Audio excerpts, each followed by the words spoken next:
This podcast is for entertainment and informational purposes only. The views expressed by the hosts are their own and should not be construed as definitive or factual. Listeners are encouraged to conduct their own research and form their own conclusions. Discretion is advised as some topics may be sensitive or controversial. This is Babe, Let's Join a Cult.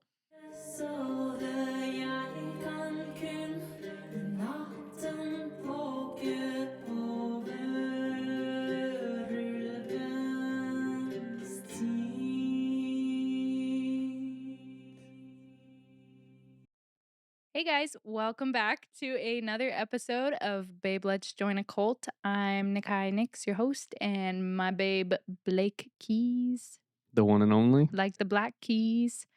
And we're here for episode 7 today. Episode 7. Woo! Dang. Look at us go. Also, Happy New Year's. Yeah, It's New Year's Day. We skipped last week. Yeah, we were tired. We were tired. We had other projects we had going on, but hopefully y'all didn't miss us too much with all the things you had going on with your families and such. But we did put extra time and thought into this week's episode. This week's episode is being taken over by Babe. He did all the research. It was his idea. He's pretty stoked on it. I'm excited about this one. I'm apprehensive about this one too. But I think it's going to be a good one. And I believe, especially during the holidays, it's something that we all experience to some degree. It is oftentimes a topic that families, in one way or another, will get into, much like politics.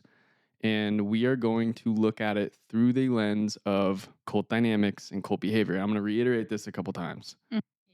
Let's do it. Let's do it. Religion. Oh, and we've actually had so many people. requests. So many requests. I just from like our small following that we have already, I'll get a DM at least once a week and they're like, "Hey, have you ever thought about talking about blah blah blah religion?" And I'm like, "Oh, yes, we have." Right. The interesting thing about that is that people can choose one denomination and want us to talk about a different denomination. Yeah. And what we're doing here today is talking Stripping it. about monotheism in general. So, although I do bring up certain religions, it's more so because of how popular they are within the monotheistic point of view. So kind of taking it and looking at it from a really broad lens, but also from a really stripped back lens to see. about cults for the most part, yes. Yeah, to see it as like Yeah. with our cult lens. But in order to do so, I do have to dive into some of the specifics of each religion. So, with that, have an open mind, sit back, enjoy, and I'm going to get to it. Religion has long been one of the most powerful forces shaping humanity and culture.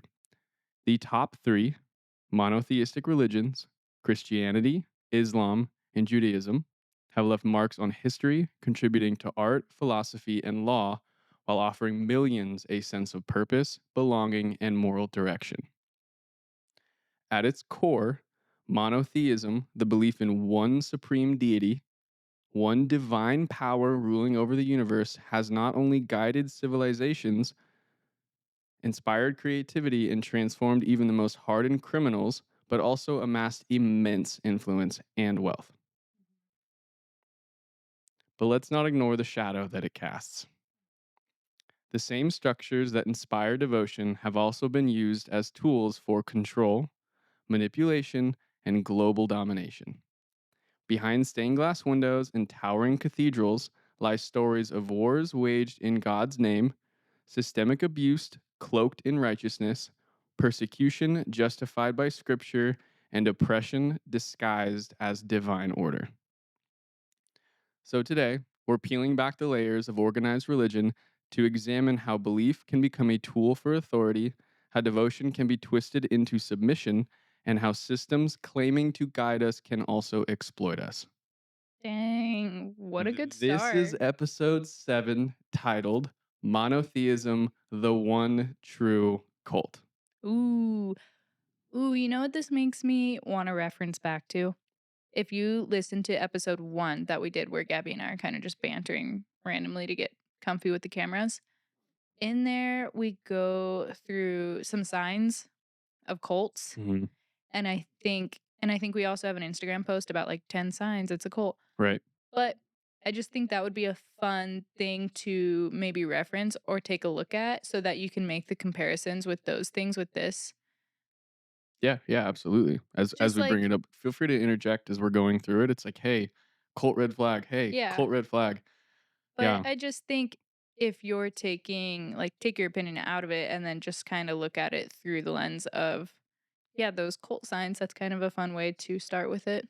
definitely. And I think for most of the cults that we do, they're not cults. They are cults. They're classified as cults. They're documented as cults. They Hmm. are often um what's it called? Like charged. Someone is charged in relationships to cult dynamics legally. Hmm. And this one is different in the sense that it's more of an exploration and connecting cult dots than it is about, hey, this is a cult. And I think that's why there's a little apprehension around it too. It's not just the implications societally, but it's also that's why I wanted to get it right in the sense of like I'm ensure that I'm connecting things in the right way so I'm not just speaking out of turn here, you know? Hmm.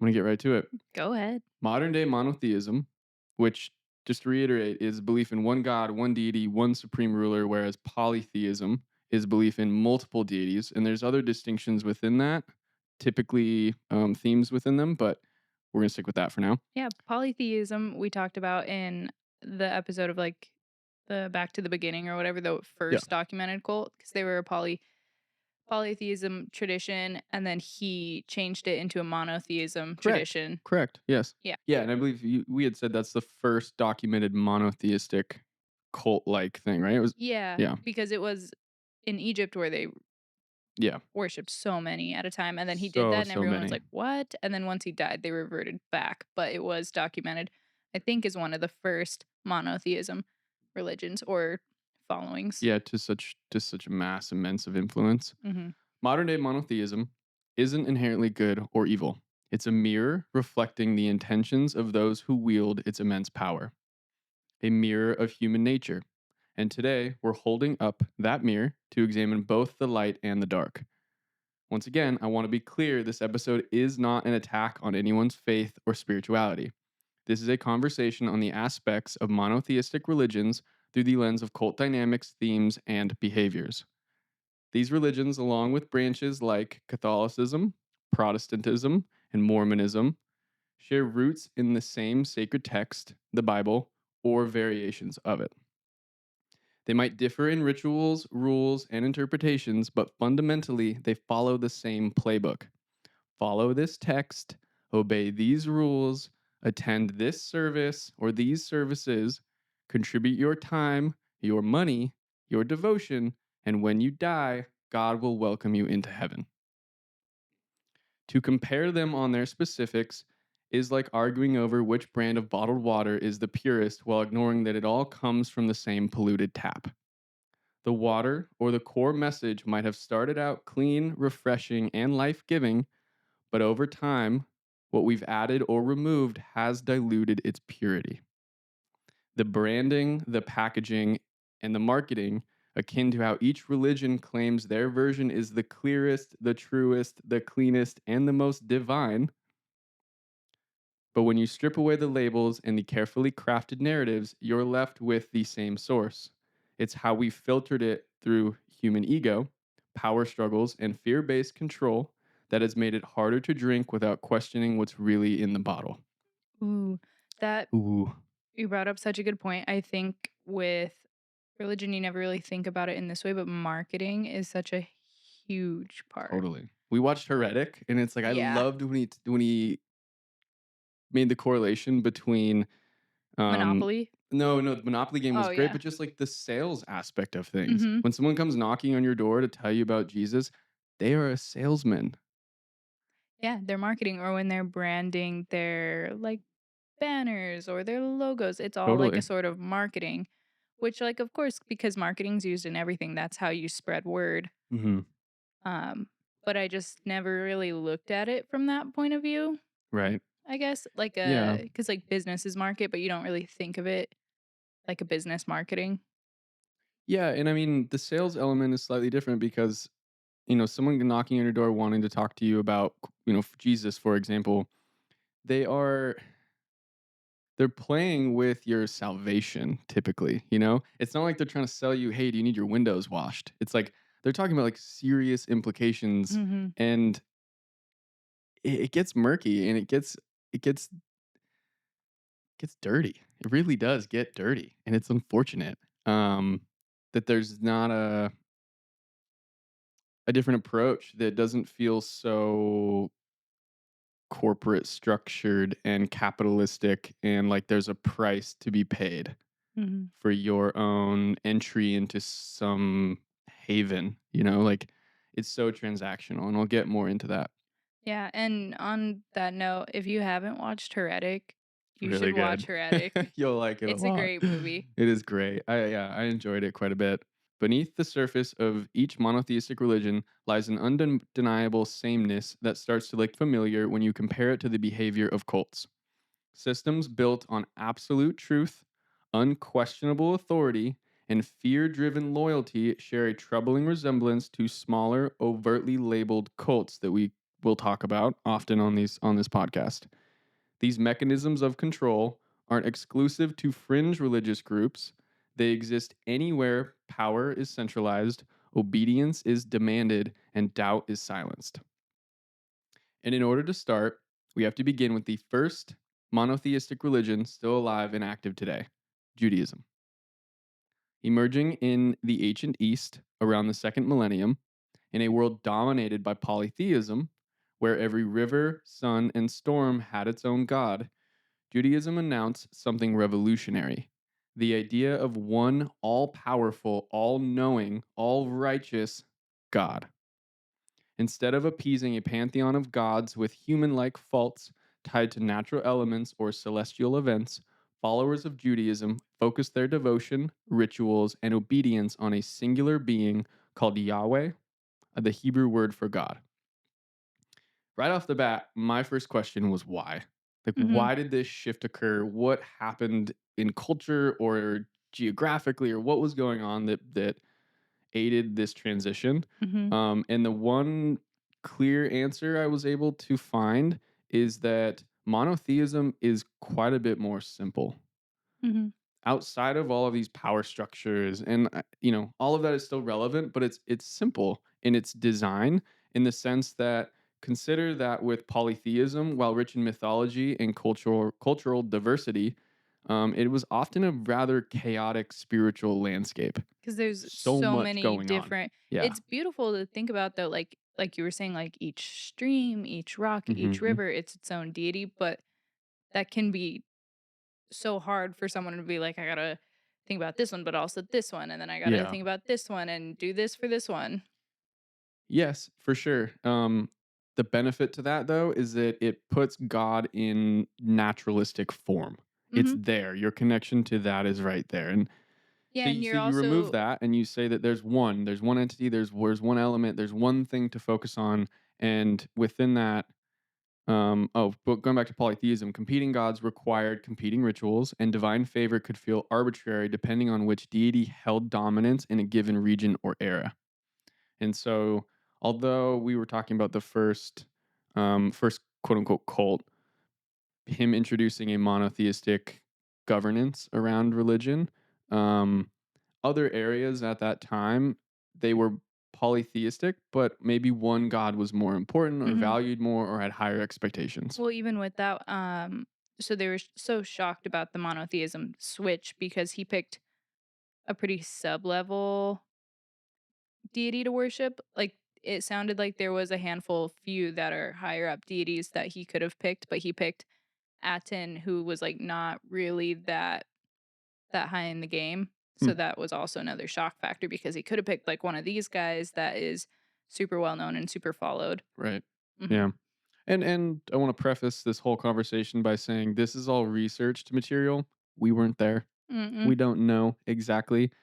That highlights something that oftentimes I resist and struggle with about modern day monotheistic religion, is the conviction around this is what is real and what is true and what is right. the intensity of people's opinions around all of that is difficult to swallow, difficult to just sit and listen to, especially when there's like this desire to convince or to convert Mhm. someone else's belief system or belief structure. And oftentimes it's also layered with like this superior complex about like because they believe so fundamentally that they are doing the right thing based on their set of rules. I'm going to dive further into that too. um but yeah, it's But like same with a cult. The followers are so intensely into, like, what they're following and what their leader is preaching to them and their salvation that they're gonna find, that they can't listen to other people because, like, those other people wouldn't understand because we are the select few for this, and because you're denying it and you're resisting it, like, I can't speak to you any longer. Like, then that gets that cut off with, like, the family and friends, but in cults, they kinda have the same mindset. yeah, that like conversion as well, you know, it's like The they're coveted for converting people Mhm, into cults, into, you know, getting more followers into your cult is a good thing. mhm. Life at that time was unpredictable, and the spiritual options reflected that disorder. In addition to this, what we consider today as some of the most popular biblical stories have direct connections to myths known to predate those in the Bible. These myths often focus on explaining natural phenomena, entertaining audience, or reflecting societal hierarchies, whereas the biblical adaptations tend to center around moral instruction, covenant relationships, and establishing a monotheistic framework for societal structure and behavior. Monotheism offered something polytheism couldn't: certainty. One God meant one authority, one divine plan, one moral code. It streamlined spirituality into a single narrative, a single source of guidance. There's no ambiguity about which God to please. Worship Yahweh, follow the Torah, and you're on the right track. In chaotic times, that kind of clarity can feel like a lifeline. For early Jewish communities, often surrounded by larger, more dominant empires, monotheism wasn't just a belief system, it was also a survival strategy. It forged unity, cultural resilience, and a collective purpose that helped them endure the threats of oppression and exile. Yeah, and see, on that note, like, don't get me wrong, I think when people or communities, um, if they're finding something to follow and it's bettering them and, like, they have, like, a deeper purpose in their life and it's bettering their life and they wanna do better, all the power to you. I think that's great. I think on the flip side, there's also where it can get a little sticky and people are not good people and justify it with whatever they have. Right. Yeah. When it permeates other areas of life and But gives yeah. you, um, like you can offload your responsibility. Mhm. Yeah. But yeah, and other things I think it can be really beautiful for someone to find something that gives them that sense of purpose that maybe they're going to change their life for this and they're going to do better for this and it helps guide them and it helps push them. So that can be really beautiful and it can also be really dark. Like there are two sides to the coin. Yeah. Definitely. With that, we're all about spirituality and finding your faith. Faith is a personal journey. It's a personal process, and I'll you know, follow up on that in later down this conversation too. But we're not atheistic necessarily. I believe that you can connect to spirituality and something greater than yourself, and that it improves lives. That's important. I think it's Yeah. good to have. And to each your own. It's Yeah, your own like do journey. your Do it thing. your thing. You don't got to tell anybody. I don't. Yeah, It doesn't matter to things me. get It's your thing. difficult when someone's imposing what they believe to be undeniable fact, and that is cult like. Which is tough because take it. We live in a really small town. I'm born and raised here. It's just a really small town, and that's kind of a key factor in a lot of lives. So people can be really intense about it. And Right. I think I've had a lot more bad experiences with really intense people who aren't really that great of people than positive ones. But Yeah, yeah. definitely. Well, and when you have a smaller community, you can fear-based manipulation is a lot stronger because You can claim that we follow God, people outside don't. And as a result, there's chaos and disorder and suffering and all of these things. And then even if you were to leave your little microcosm and go into the greater community, you're going to be identifying and like circulating your experiences based on your belief structure. Mhm. And so it's like you're just going to validate what you already have been groomed to believe.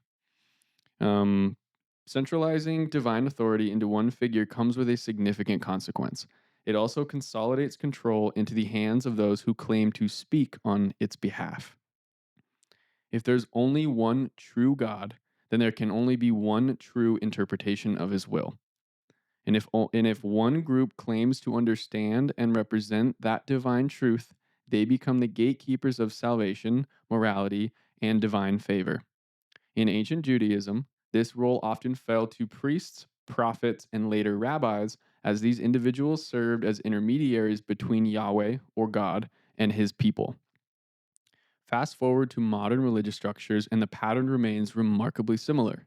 While the titles have changed into priests, pastors, imams, bishops, televangelists, or spiritual influencers, What's a televangelist? so Sorry, I no, just that's haven't heard okay. that term. Um, I don't want to speak incorrectly here, but I've always believed televangelists to be like the big televised church, like mega churches on TV. Oh, I could be wrong. Um, yeah, sorry, I so was just no, it's okay. Televangelism and occasionally termed radio evangelism or teleministry denotes the utilization of media platforms, notably radio and television, for the marketing of religious messages, Oh, okay, cool. particularly Christianity. Well, if you don't know, now you know. Now you know. Thanks for wanting to clarify that. I just always assumed because televang is television. Yeah, I don't think I've ever heard anybody say that before. hmm So, just yeah, despite the title changes, these individuals continue to serve as the interpreters of divine will and what is considered righteous. Now, there is some levity to this as well. Spiritual leaders can offer wisdom, comfort, and guidance, bringing us peace and direction during difficult times. Much like a role model, a father figure, motherly support, community, but when their authority becomes absolute and unquestionable, when reliance on them goes beyond our moment of struggle and takes a cemented seat in our lives, the potential for exploitation grows dramatically. So, I'd like to highlight that because I think it's fundamentally important is that oftentimes in cults, there is a leader or someone you look up to, and you are supposed to look up to them forever. You are never supposed to transcend them. You're never supposed to leave the cult. You're never supposed to find your connection or your guidance anywhere else. And they will implement manipulation tactics. They will implement other forms of control to ensure that you always stay dependent. That is a huge cult red flag. mhm, it's in those lists. That makes me think of not that, but something you said briefly made me think of when you know how like there's a lot of religions that will like have little micro religions because they kind of subdivide because they have like one little difference in the belief. Totally. But it just made me think of that, like a root system, how one thing can just change one aspect and then Mhm. it's something else because they no longer fit in that bubble and they no longer take those people because they don't Yeah. believe this. In my head, it made sense and I had a better way to say it, but No, I get what you're saying. I mean, even within Christianity, how many Christian churches are there in Sandpoint? How many Christian churches are there in the state of California or state of Idaho? It's like there's so many different variations with mhm, small, subtle changes. And like, how do we not question that? It's like if this is the divine message, why is it so different? Why can it be interpreted different ways? I'll mhm, get to that later, but it's because it's filtered through human beings. Leave it at that for the moment. When religion becomes our crutch, spiritual leaders are our only source of spiritual connection, and when our questions become acts of defiance, the result is a structure where faith and spirituality become inseparable from control and authority. This pattern, centralized divine authority, human intermediaries, fear based obedience, and suppression, are rooted in monotheism and are mirrored in cults. And it's a pattern we see repeated throughout history in both organized religion and other movements. Consider these parallels that we have described in previous cult podcasts: a singular, unquestionable source of truth, a small group of intermediaries who interpret that truth and prevent others from interpreting it. Like there's a hierarchy, Mhm. fear based control mechanisms, and collective rituals and sacrifices that reinforce loyalty and belonging. Think of like tithing for churches, fasting, communal worship, things that bring the community together, but also ensure that you're following the rules. I was thinking of the Nixium episode that we did Mhm. where it was what's his name? I don't know. The main guy's name in Nixium? Oh, Ranieri? Ranieri. Yeah, I was thinking of, like, so Ranieri's the leader, but then he had, like, an inner circle of people, and then out of those inner circle, they kinda had, like, a little bit of a wider circle, and Mhm. then, like, followers, Yeah, and I was just thinking of that structure and how that can also be a structure in these. yeah. Well, and I believe Ranieri's was also specifically classified as a pyramid structure because of how they enrolled and they And brought people funded. in, yeah, Right. and then, like, people could raise through the ranks through, Yeah. like, you do this, and then you get this color sash, and then you're here, and you get this color sash, and you're raising through the ranks, and I think, it could be similar in churches. I haven't been to a church in a long time, but, like, Yeah. newly in, and I'm sure there's inner circles, and there's all sorts of different interlacing works. Yeah, totally. Well, it's true. It's very true. Okay, these elements aren't inherently harmful. In fact, they can provide structure, meaning, and a deep sense of community. They offer rituals that bond people together, moral codes that guide behavior, and stories that inspire resilience and compassion. But these same elements also create fertile ground for exploitation when authority goes unchecked, when followers are discouraged from asking questions, and when critical thinking is replaced with blind obedience. Quick tangent here is the irony is in the fact that the key to identifying when you're being exploited is the freedom to ask questions, to inquire your own personal process with this, to find out what really is going on, is like the ability to like identify that you're an individual within this collective and you're allowed to ask questions, you're allowed to interpret, the process your own way. And if that's ever subdued or ridiculed or shamed in any way, that is a sure sign that you're in a cult or something is going on where you are being controlled. That's Mhm. not good. That's a Bad red flag. relationship. Yeah, I always imagine think of like those applying toxic this to boyfriends. relationships. Yeah. Totally.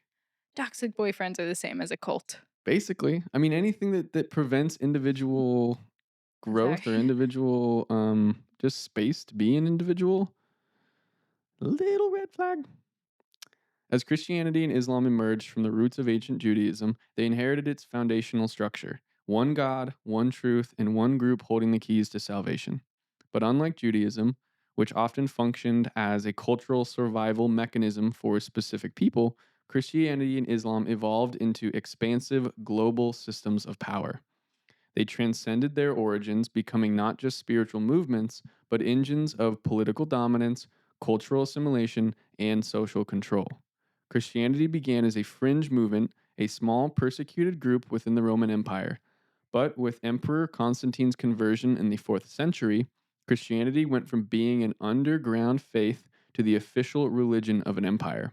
This was as much spiritual transformation as it was a political one.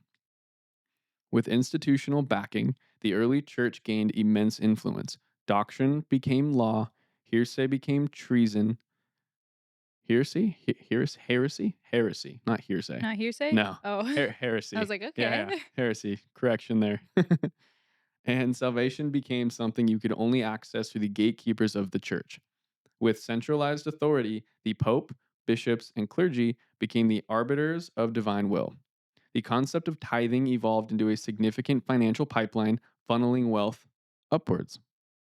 Concepts like eternal damnation and excommunication were used to maintain obedience, and the church dictated not only spiritual life, but also marriage, education, and healthcare. Excommunicado. So much in that, It's like There's a lot in all of a that. sudden, It's your whole all of a life. sudden, this divine message from God is now like permeating all aspects of your culture. Wild. And your relationships, and your way of living, All of and your it. life, and your Which, morals. funny enough, Sounds like a cult. Cults do that. Cults also tell you who to marry. Cults also permeate other Cults areas also of your give you life. morals. Cults will also do that. And cults, if you don't maintain the cult, if you don't maintain their belief structure or their systems, Excommunicado. you're excommunicated, you're I just shamed, you're ridiculed, you know? So it's like these overlaps between cults and religion are so intense and so strong. And there's a reason for that. I just keep having the guy in my head from John Wick where he's like, "You are now excommunicado," Communicado. and then they're all in there like, "John Wick, excommunicado, Yeah. effective." As Christianity spread across Europe and later throughout the world, its structures adapted to maintain control over vastly different cultures and societies. The Crusades, the Inquisition, and missionary colonization are examples of how spiritual authority was often leveraged and condoned for political conquest and economic gain. Also, under the guise that they were helping native people that were on, like that they were colonizing. Like there's always this like premise around we were benefiting them or we were offering them aid or we Yeah, were that one's like sad. unsavaging the savages. It's like, That hmm. we kinda talked about that.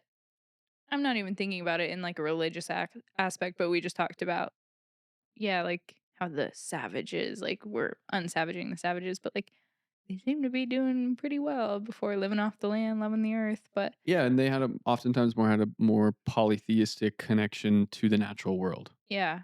Yeah, not even thinking about religion, just that whole subject Right. is just Yeah. Quite sad. a bit more difficult to control as well, which Mhm. may be why we refer to them as savages.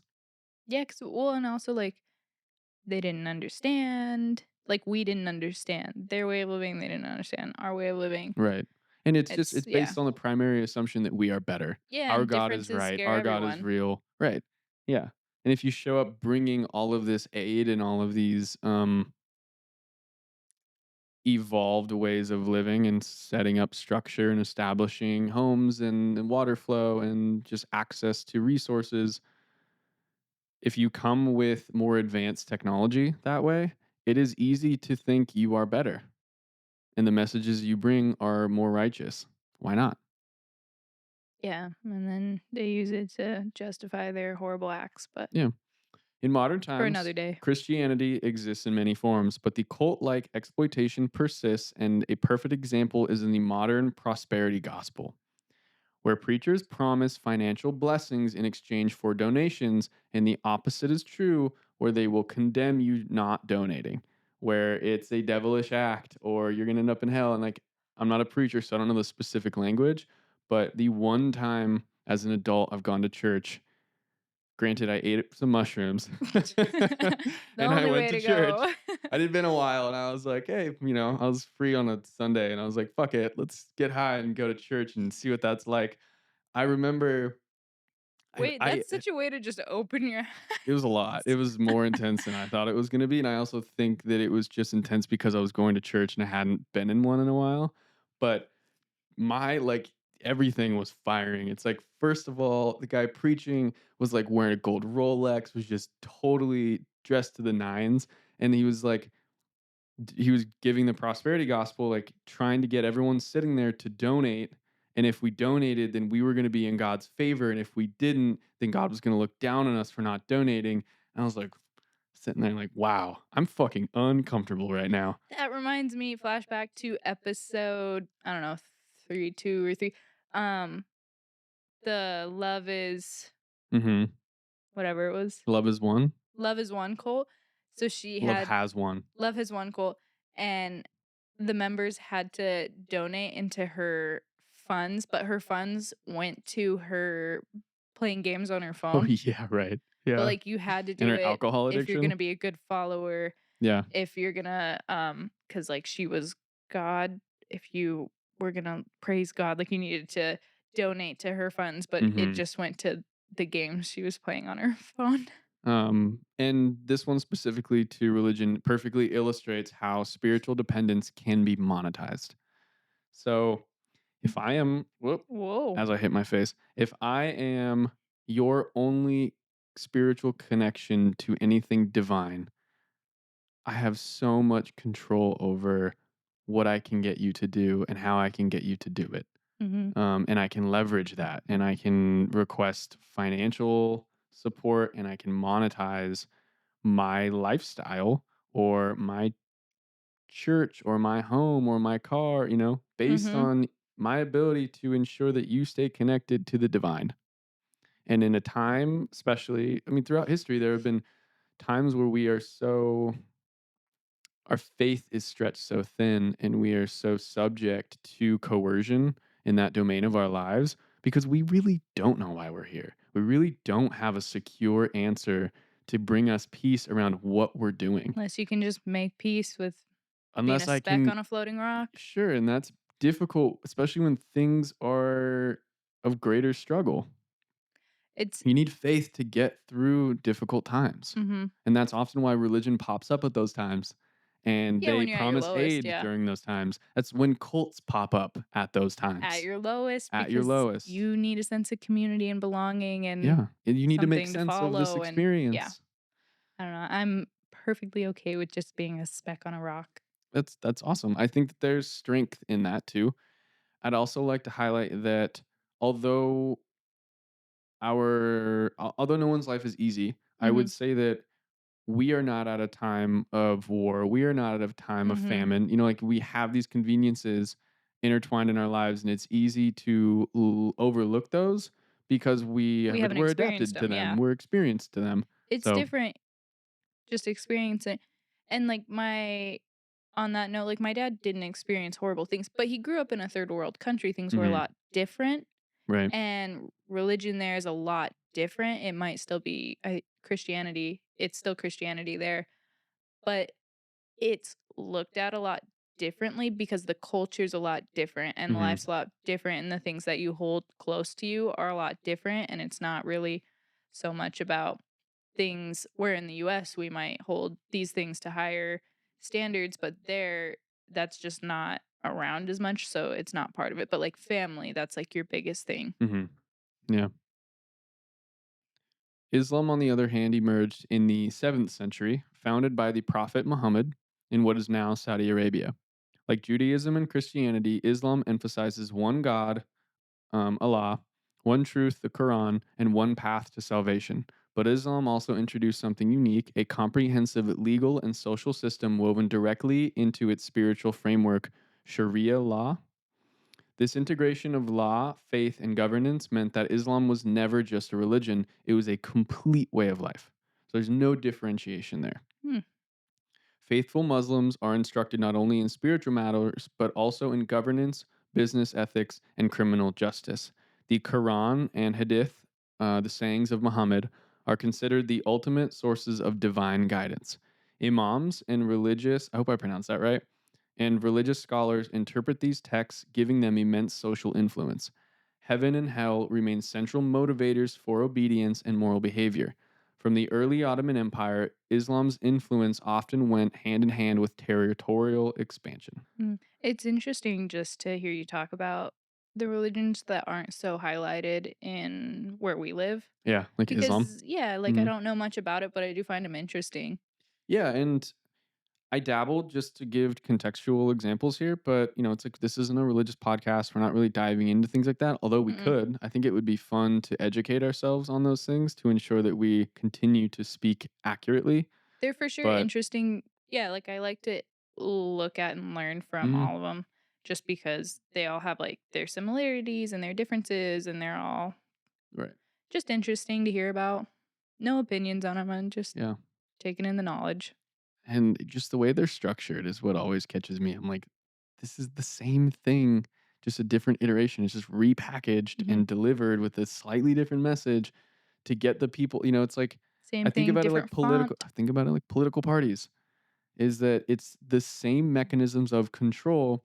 They're just conveying different messages, ensuring that you are constantly us versus them, which is such an intense cult dynamic, is that you believe you're right, they are wrong, and Mhm. you can wage wars figuratively and literally from the belief and the basis that you are right. And that is something that occurs in religious structures like this, where you have something that's so similar in the external differences, and as people, like, let's just say I'm not into Christianity for whatever reason, this, that, or the other, but then there's another one that pops up that promises different things, but is just skewed slightly different. So I might Mhm. be into that one, and if it's not that one, there's a third one, and it Mhm. continues down the line. But at the end of the day, I'm still captured by the same dynamic. Mhm. In modern times, Islam exists across a wide spectrum, from progressive interpretations to deeply conservative and authoritarian regimes. In some regions, questioning religious authority can result in severe punishment, imprisonment, or even death, highlighting how the patterns of control persist where religious leaders hold unchecked authority. In highly conservative Islamic systems, laws based on religious interpretations can disproportionately affect women, minorities, and other groups that might question the status quo. To always remain dependent on the system. Ring any bells? Like Christianity, Islam has seen its fair share of exploitation, manipulation, and weaponization for political power and social control. In their modern world, monotheistic religions have not only maintained their structures of authority, but have also adapted to capitalism, media, and technology to reinforce their influence. Preachers with multi-million dollar homes and private jets promise salvation in exchange for donations. Global aid is often tied to conversion rates, as resources are withheld until recipients demonstrate loyalty to the faith. One of the more sinister and influential crossovers of faith and power is in politics, where politicians can use religious language to collect votes, weaving faith into government and blurring the lines between personal belief and public policy. Consider these examples, and we are not taking a side. I just want to offer these as examples. Mhm. Abortion and reproductive rights. Arguments often revolve around claims like life begins at conception because God says so. We must protect the unborn as God's will. These statements transform a deeply personal and complex issue into a divine mandate, making compromise nearly impossible. There's no argument, there's no place for conversation in that. Another one being marriage equality. Politicians frequently claim they are defending traditional marriage as ordained by God. But whose interpretation of God's will is being enforced here, and at whose expense? Education. Evolution versus creationism. Legal battles still rage over whether creationism, a religious belief, should be taught alongside or in place of evolution in public schools. The argument often falls back on we must honor God's design in our classroom, but whose version of God's design are we teaching? Yeah, that's what I was gonna say, like, who's God? Totally. Because there Or, like, so many and, like, mixing pot of religions. So, yeah, like, who's God? right. It can be That, confusing. I'm not yeah. taking a side, I'm Well, just like, that's where I left this particular example out, but it does this also infiltrates our immigration policy for that reason. Because if Mhm. you complicate the melting pot of monotheistic religions, all of a sudden you have polytheistic religion, like a religion Yeah. based on that culture because there's multiple gods, Mhm. right? We kind of already have that to some degree. The difference though is that all of the religions I've listed, they do refer to the Bible and they do refer to God as God, you Mhm. know? They're just, like, different categories Right. of. But still opens up the question. War and military intervention. Conflicts have been framed as divine missions or a holy war against evil. Oftentimes, even hearing things like God is on our side in some sort of battle or some sort of conflict. Um, like I said, we are not claiming one side or the other, but simply presenting the cult-like dynamics in each case. Just gets murky. Does get really murky. And consider the common phrase of God's plan or God's will and how it becomes a shield denying meaningful questioning. 'Cause you say that and there's no It's just conversation, end of there's no conversation, dialogue. yeah. When one person implies this is what God wants as a means to control actions of another group of people or educational material for that matter, is it the God of the politician? Is it the God of the voters that they are asking to represent them? Or is it merely a projection of their own agenda wrapped in a divine bow? Ooh. In essence, modern monotheistic religions often operate like corporations with divine branding. They market salvation, they sell hope, and they demand loyalty under the guise of faith. Spiritual leaders have become CEOs, congregants have become customers, and heaven has become the ultimate product. At the center of all of this is a promise of salvation. Every major monotheistic religion operates on the transactional principle: obey and you will be rewarded. Here's the hard truth: whether it's Christianity, Islam, or any other monotheistic faith, every divine message that has been filtered through human hands is susceptible to our influence. It's again not difficult to see how these elements mirror the behaviors we often associate with cults. This is where the story of monotheism begins and where the conversation about control, authority, and belief continues. At its core, organized religion is not just a spiritual system, it's a human system. Its structures, hierarchies, and methods of control mirror the same frameworks we see in governments, monarchies, patriarchal systems, societal norms, nationalism, and even the concepts of borders, which intertwined with nationalism is like we do this with our country as well. It's like this is our country, or my state, and we separate ourselves from other countries to maintain our group like thought and control the messages within our borders. Oh yeah, we do it on like such a level of, again, we live in a small town. Like this is our town. We don't like outsiders. Yeah. Our town has a way of doing things around here. Like it just goes smaller and smaller and smaller. Even counties, like we're in Yeah. we're in 7B county and just north of us is 9B county, and it's like It's different. Like 9B is people, different than yeah. 7B. Like, And people will get upset seeing 7B license plates in 9B county. It's like mhm. we're like a 20-minute drive. Yeah, It's stuff but like that where they drive worse and they're shitty parkers. totally, Like right? it It's you just can validate that and you can dehumanize another person. And there's merit to this. Don't get me wrong. It's like if we have a country with different set of beliefs, different set of rules, and that country over there has different set of beliefs, different set of rules, maybe our beliefs genuinely are more open and align better to who we are as people and align better to our views and all of that. But it's like, where do you draw that line? Because eventually boundaries are pushed. I think that's mhm. also inherent in human nature is to want to believe that what we do is right, want to validate our experience here, and so, in order to do so, holding space for someone with a different belief may imply that we aren't right. Mhm. And who are we if we're not right? Yeah. People don't like being not right. Because it's chaos. And because It's it's not scary, orderly. because if you don't know it, then how can you control it? Exactly. And if you can't control it, there's nothing certain about it. And if you live in a Mhm. world of uncertainty, anything can happen, anything can be true. Wow, it gets That's deep. literally your why you wake that's just your brain when you're up all night. That's how I imagine it Just being. it's uncertain. Yeah, and I'm just sleeping like, "It's just a rock." And Yeah, it everyone's different, and, for like, all sure. religions are different. It's and some people can hold space, and some people are taught to hold space. Some people learn how to hold space. Some people just can't do it or don't like it. Like, everybody's different. Yeah, you sleep better when there's a degree of certainty.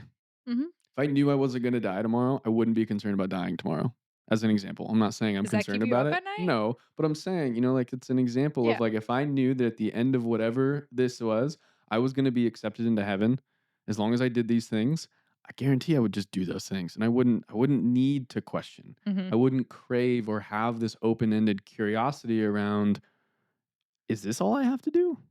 Are you sure?" Like, Or can I do or yeah, this? is there something different I could do? Well, that person's not doing it. Are they not gonna get into heaven? But they're still an okay person. But wow, what if they don't do these things? What if they don't get into heaven? I should help them get into heaven. Mhm. Like you see it just like it kind of it pulls it pulls at the best of us and it pulls at the worst of us. And it pulls out your human instincts. Absolutely. So, going back to this, the concept of all of the things we discussed, these aren't divine inventions. They are human constructs built on deeply ingrained patterns of power, fear, and loyalty. Religions often operate like miniature kingdoms or states. There is a god as the ultimate ruler, mirrored by kings or presidents or dictators, intermediaries of power like governors, generals, and lawmakers.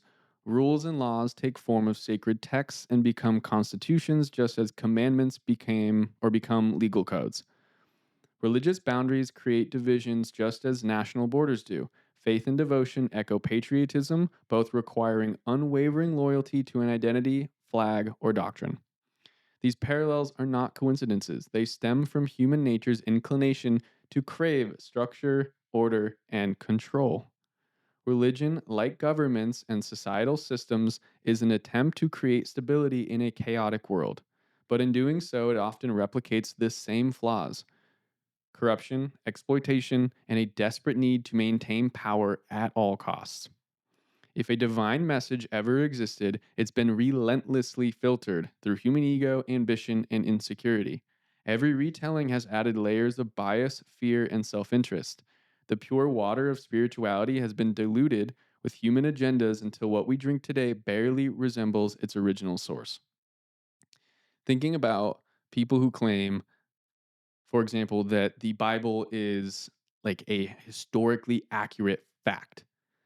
How fucking old is that book? How many hands, how many interpreters, how many translators?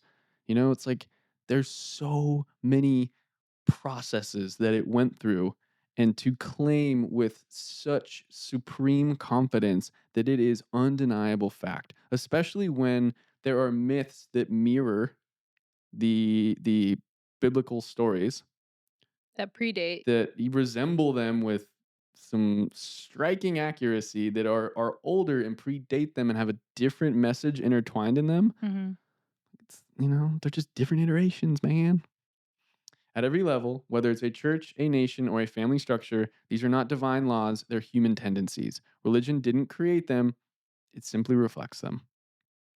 And that's where true spirituality has a potential to differentiate itself from religion. When spirituality doesn't need temples, it lives in curiosity.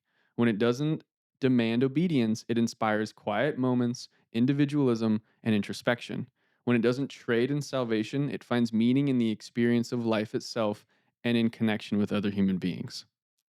True spirituality isn't about belonging to a system. It's about understanding that system itself is man made and thus subject to human influence. Perhaps that is why so many of those polytheistic myths gave deities human like qualities and relatable difficulties. At the end of it all, if your spiritual journey feels like it's being micromanaged, priced, and policed, it might not be spirituality at all. It might just be another system, another religion, another kingdom, or another cult monetizing your attention. Because spirituality not only begs us to ask questions, it inspires us to live in the questions themselves. What if we questioned our need for answers and instead found comfort in living in the unanswered questions? What if there was no answer to all the curiosities we seek? What if true peace, true enlightenment is to be found there? In more curiosity rather than more control, in more openness rather than more judgment. And if our path to truth requires us to surrender our autonomy, our curiosity, our critical thinking, and replace them with fear, you might not be walking a path at all. You might just be a follower in a cult. Ooh. Ooh. Wow, is that it? That's it. That's how I That's chose to end it. nice. I like it. Yeah. We'll reiterate once more that it's all opinions. Take They get your it. yeah, If you've gotten this far and you're and you're questioning our okay. intentions, or you have something to say, I'd love to talk about it. Love to have a discussion about it. Um, if we upset you because you are in some sort of religious structure or your faith mirrors some of the things we talked about, that's your faith. You're allowed to have it. It's an You do individual you. journey. We are here with this podcast to bring awareness to cults, awareness to structures of control, and it is to the benefit, I hope, to a greater good or a greater capacity for conversations and openness and dialogue. Mhm. Um, and if that's not your cup of tea, doesn't have to be. The world's still turning tomorrow, whether or not you agree or I agree or any of it, Yeah, or doesn't really you matter. listen, yeah. Um, but for those that do listen and they're about it and they enjoy it, thank you. That's all we can Yeah. really say to that. It's like everyone has their own interpretation, and that's good. That's what we want. Mhm. And we're Um, just 2 kids on a couch. totally. More questions, Mhm. More more questions. questions, more curiosity, more exploration. Yeah, Nice. yeah. That was a good one. You were so excited about it I was too. excited about the one. There's a lot of weight It to that was one. well written. There's a Thank lot of you. weight to it. It can be a hard pill to swallow. It might not be everyone's cup of tea, but I think it Totally. was really nice. Yeah, I just, it bums me out to have conflict with people around these topics, or to hear when people, I guess, condemn others or think that they are superior, or imply some sort of superiority because they believe in something that you don't believe in. Um, it also saddens me that people don't ask more questions, Mhm. that they're willing to take this grain of salt as fact without ever tasting it, without ever experiencing it, without ever putting it on their food. It's like, it's salt. Yeah. How do you It's know it's not just sand? how do you, you just chew on it and it breaks your You're like, tooth. ah. Yeah, and I would love to live in a world where that was our religion, you know? Mhm. Like, not to be idealistic, but if you don't believe in something, you'll fall for anything. So, yeah, that's what Yeah. I've got on today's episode. Do you have any Yeah. thoughts or feelings or I curiosity? like I always joke. I mean, we always joke about yeah, like religion's cult. Mhm. And it was just what's happening? Kinda get comfortable. I have long legs. You do have long legs. It was nice to talk about it, to learn a little bit deeper into some that I don't often look at, Mhm. but also just sitting here, I put on the lens of like 4 cults. Like I'm looking Yeah. at this just through like the cult topic lens, cults are on my mind. So it changed the way I was receiving information, Mhm. which I really appreciated because I was looking at it specifically through that cult lens. Right, yeah. Um, which is Yeah, interesting because I feel like we haven't really sat down and talked like that because we were more so waiting for an episode. So it was fun to do. definitely. That's the power of perspective, you Mhm. know? Like, our perspective shapes our entire lives, and I think that's how cults can have so much influence with this indoctrinated belief structure, because it shapes your world, Mhm. and going back to that is like, we're in a place where we can put on a lens of, we're going to look at this through the lens of a cult, but when we end the podcast we can take it off. And I think that there's Yeah. power in flexibility in that, that we're not walking around believing and walking through our day-to-day lives being like, cult, cult, cult, cult, cult, and Mhm. we don't have this definitive, we're doing any sort of mission driven thing that we're going to be praised for, or it's not transactional that we're talking about cults. It truly is a point of curiosity. And it's funny because Questions. it might actually benefit our own spirituality to do this, Mhm. like inadvertently, just because we're identifying systems. And I'm of the belief that spirituality lives outside of defined human systems, Mhm. because it attempts to hold space for the inexplainable. And I don't think that, based on how we typically structure our lives, I don't think that the divine or the inexplainable is often like, we attempt to control that, hence the system that we create.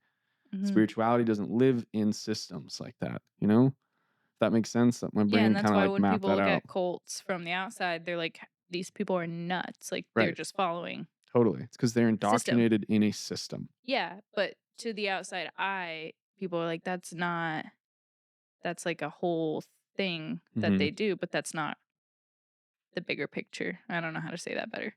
Yeah. And it just holds space for different beliefs and different experiences. And I think that that is what spirituality really is. Mhm. Um, and like, I dabbled in it a bit, but I didn't want to like dismantle any sort of belief structure more than I did. It's Mhm. like, you want to believe in the Bible, great. You want to believe that the Bible is your path to heaven, your path to a good life, great. You want to believe that it was the first book, the most important book, the best selling book, whatever. Like, yeah, you want to believe that it's just factual, then believe it. Go Mhm. for it. Um, we could debate If you this. don't, If then you don't, then don't. don't. We could debate the semantics of it all day long. And the only thing that we would be doing is arguing over my water analogy. Yeah, and just going in a You're circle. just going in a circle because I'll say I'm right, you're gonna say you're right, when at the end of the day, neither one of us knows anything at Mm-mm. all because who knows when it was written or by who or how real it is. And if you just take it word for word or you take the word of someone in a superior spiritual position, you are just perpetuating the same cycle that you're already under the spell of. And they're going to continue to control you because you're not having your own individual thoughts. Mm-hmm. And that is what's more important on the path of spirituality. That's how you find your own way in the world. But Mm-hmm. it's scarier. Not as much certainty to it. Yeah. But yeah. Hope you guys enjoyed It was this a big week's one. episode. It Yeah. was a big one. It's It's a late. lot to do. It is late. I'm gonna go to bed Yeah. while you pick up. Yeah. Um, But thanks for listening. Thanks for thank tuning in. thanks for listening. Yes. Wanted to say shameless plug. I'm drinking our sponsor's Tea Tree House. I'm drinking her sleepy time tea because I gotta go to bed. There's a tiny bit left. Mm, It's got some nice natural sedatives to knock me out tonight. perfect. I also wanted to say, in case my brother happens to be watching, Yo. we're wearing matching hoodies Yeah. made by my brother. I think you should show it because your camera zooms in. He did the artwork for It's right him. on my nipple. It's on the back too. He does the art for him. He's an amazing I get it artist. hard. Stop. He's an amazing artist and he made us hoodies and I thought it was cool. And I know he's talked about watching the podcast. So I hope he sees that we're wearing them. We're wearing them. Thank you. We're wearing It was a them. really sweet Christmas present. But yeah, All it right. was a good episode. Starting off the new year with a With a bang. Just gonna shake up your whole thought process. Yeah, hopefully. Hopefully. A Or little I bit of just hope thought in that there. you enjoyed it for, just Yeah. listening to. Yeah, If these are cool mental exercises for me because I feel like when I had more, I don't know, more youth, I was able to 'cause you're live in so these. old. I feel older than I am some days for sure, but I was able to live in these thoughts more often, and I don't spend as much time there. I think it is a result of aging too, just like your brain kind of like solidifies in a Mhm. different way. But it's nice to return back to this kind of open curiosity. Yeah, and whether you Should guys try are to taking it articulate it. as a way to learn something, as a way to see new perspectives, or it's just entertainment Yeah, purposes, you're just that's cleaning the great. house, Yeah. listening to me fucking ramble about You just need some nonsense. background noise and you're like, "Cool." Yep. Next week we'll be back in some sort of more true crime oriented cult story. Yeah, we're gonna, So because I know the past couple of episodes have been, like, a bit different. Yeah. random. Yeah, because we had the Hey, history, it's we threw episode back. 7. We don't know what we're doing. We're No. playing around here, finding our Mm-mm. groove, finding things we're It's excited getting about. better, but Yeah. It'll be cool as we like you'll take over one and I'll continue to do mhm. some like the ways in which it'll be different just based on our interests and Yeah, what we want to talk Blake about. can read out loud. I'm still dyslexic and it's a I think I fucked up struggle. like twice. Yeah, whatever. Uh, Got to he slow has to down. do more editing when I write the It's true because podcast. I have more freedom to talk unscripted. Yeah. Yeah, I think I got to edit one thing just because the sentence was Yeah, because messed I up. don't talk unscripted. You sit over there and babble jokes to yourself I do. like I I'm Ryan do. or Yeah, something. pretty much. That's how it is. But But yeah. But yeah, so we'll be returning back to some more infamous and maybe lesser known cults that Mhm. have some crazy beliefs, crazy systems. Yep. Yep, yep, yep. Send in some ideas if you got any that you want to hear. Yeah, please. We're still And with that more open to reminder that. to, yeah, like follow on Instagram, Spotify, YouTube. Are we on Apple?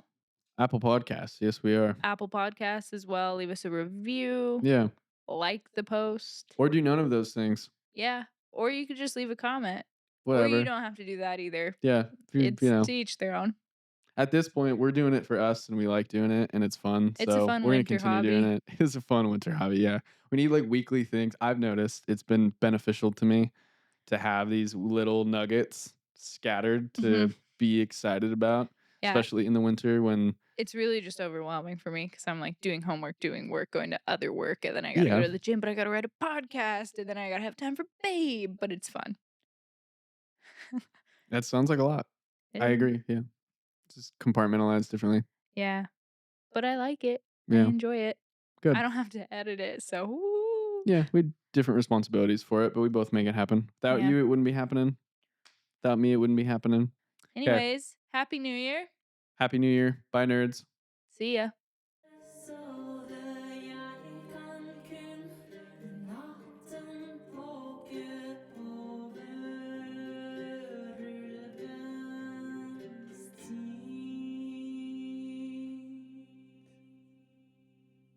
This episode of Babe Let's Join a Cult is sponsored by Tea Tree House Teas, and let me tell you, we've been obsessed.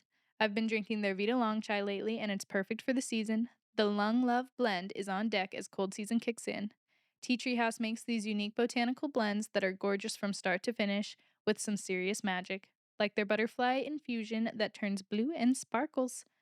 Plus, every tea is ethically sourced, sustainably grown, and packaged in reusable, compostable containers so that you feel good with every sip. And get this, with each purchase, they plant a tree to help protect endangered plants. It's like a small little ritual with a big impact. You can get yours at teatreehouse.com and use our code BabeLet'sJoinACult for 10% off. That's BabeLet'sJoinACult at teatreehouse.com. And trust me, you'll find your new favorite tea so you can be drinking the tea and not the Kool-Aid.